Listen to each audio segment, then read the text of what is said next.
Hello दोस्तों, स्वागत है आपका अपने YouTube channel nursing by blogs में।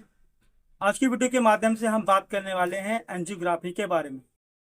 बात करेंगे कि हम एंजियोग्राफी को और किन नामों से जानते हैं, और एंजियोग्राफी जब हम करते हैं तो हमें क्या क्या सावधानी बरतनी चाहिए, और हमें इसके बाद या पहले हमें क्या क्या इसके साइड इफेक्ट देखने को मिल सकते हैं, इन सभी के बारे में हम बात करेंगे।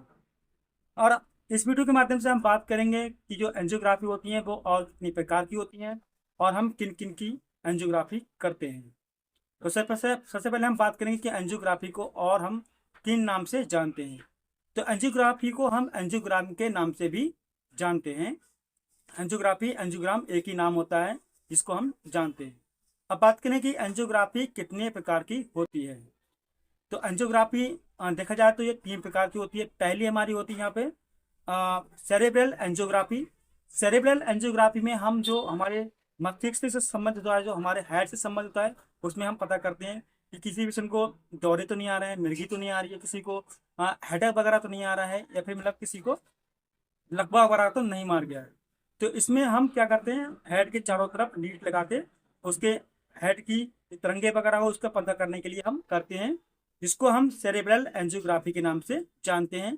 जैसा कि आपने फिल्मों में भी देखा होगा, जो पागल वगैरह हो जाते हैं उनमें चारों तरफ लीड वगैरह देखी होगी। ये तो हुई हमारी सेरेब्रल एंजियोग्राफी। दूसरे यहाँ पे हमारी आती है यहाँ पे फ्लोरोसिन एंजियोग्राफी। फ्लोरोसिन एंजियोग्राफी में हम क्या करते हैं, जो हमारी रेटिना होती है, जो हमारी आंख होती है, उसकी उसमें हम देखते हैं कि इसमें कोई दिक्कत तो नहीं आ गई, इसमें कोई परेशानी वगैरह नहीं आ गई है, मतलब कि किसी को मोतीबंद तो नहीं हो गया, किसी को आंख में मतलब कोई समस्या तो नहीं है।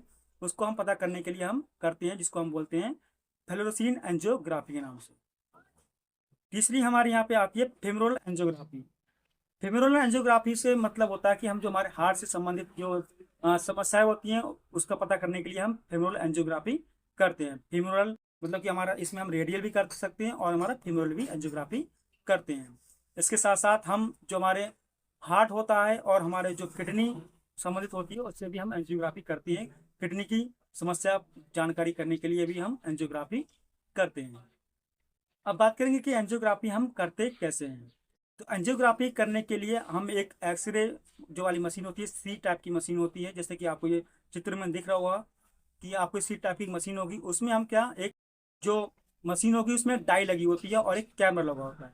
कैमरे के द्वारा हम जो एक नस होती है उसमें हम डाई को इंसर्ट करते हैं, और डाई का इस्तेमाल करने के साथ साथ शरीर के अंदर जो हमारी नसें वगैरह ब्लॉक हो गई हैं उनमें हम तब पता करते हैं कि हमारी नस कौन सी ब्लॉक हुई है, कौन सी ब्लॉक नहीं हुई है। इसके माध्यम से हम नस की एंजियोग्राफी करते हैं, कोरोनरी एंजियोग्राफी करते हैं। और जो हमारी मतलब कि मान लो कि कहीं पे ब्लॉक वगैरह आ गया तो उसमें हम स्टेंट डाल देते हैं, उसमें हम छल्ले वगैरह डाल देते हैं। ये तो हुई हमारी एंजियोग्राफी के बारे में। अब बात करें एंजियोग्राफी की प्रक्रिया या फिर प्रोसीजर, जो कि हमने मतलब समझाया। तो इसमें क्या करते हैं, हम लोकल एनेस्थीसिया देते हैं। किसी पेशेंट को मान लो हमें एंजियोग्राफी करनी है तो उस पेशेंट को हम लिटा देंगे। एक मशीन होती है सी टाइप की, जैसे कि मैं आपको दिखा रहा हूँ चित्र में देख रहे हैं। उसमें एक सी टाइप की मशीन होती है, उसमें हम पेशेंट को लिटा देते हैं, और उसकी जांग या फिर रेडियल फीमोरल माध्यम से उसमें जो डाई होती है तो उसमें इसके जांग के द्वारा एक डाई को इंसर्ट करते हैं, और उसमें कैमरा लगा होता है, छोटा सा तार होता है। उस तार के माध्यम से हम देखते हैं कि कहाँ पे ब्लॉकेज वगैरह आया है, कौन सी आर्टरी में ब्लॉकेज आया है, कौन सी आर्टरी में नहीं आया। जैसे कि एलईडी आरसीए कोई सी भी मतलब आरटी में ब्लॉकेज आता है तो उसमें उस आरटी को हम खोल देते हैं। उसमें इमेज के द्वारा जो इमेज हमारी बनती है उस इमेज के द्वारा उसको हम ठीक करते हैं, उसमें हम छल्ले वगैरह डाल देते हैं। और उसमें एक मॉनिटर, हमारा एक मॉनिटर लगा होता है। डॉक्टर उस मॉनिटर में देखते रहते हैं और आगे बढ़ते रहते हैं। अगर मान लो कोई भी ठीक होती है तो उसको हम एंजियोग्राफी नहीं करते हैं, मतलब ठीक है हमें मॉनिटर में लग रहा है कि कोई भी दिक्कत नहीं है हार्ट में, तो हम वहाँ पे एंजियोग्राफी नहीं करते। अब बात करेंगे कि एंजियोग्राफी करने के बाद हमें क्या क्या सावधानी मतलब दिक्कतें हो सकती हैं। तो एंजियोग्राफी करने के बाद हमारे चेस्ट में पेन रहेगा, हमें बहुत ज़्यादा चक्कर भी आ सकते हैं, हमें बहुत ज़्यादा तकलीफ वगैरह हो सकती है, ब्लीडिंग भी हो सकती है। तो अगर किसी भी ऐसी समस्या होती है तो आप अपने नज़दीकी डॉक्टर से मिलें। आपने जिसको भी प्रिस्क्राइब किया है उनसे आप एक बार सलाह लें कि ऐसी समस्या वगैरह हो सकती है। अब दूसरी बात, हमें इसकी क्या क्या सावधानी बरतनी चाहिए। डॉक्टर ने हमें जो दवाइयाँ प्रिस्क्राइब की हैं हमें वो दवाइयाँ टाइम टू टाइम लेना चाहिए।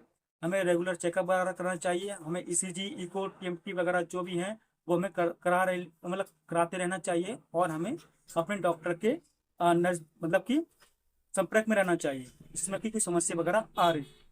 तो आज हमने बात की एंजियोग्राफी के बारे में, कोरोनरी एंजियोग्राफी के बारे में। अगर आपको हमारे द्वारा बताई गई जानकारी अच्छी लगती है तो आप हमारे चैनल को लाइक करें, शेयर करें, सब्सक्राइब करें और हमें एक कमेंट करना ना भूलें। मिलते हैं एक नेक्स्ट वीडियो में नए टॉपिक के साथ, तब तक के लिए धन्यवाद।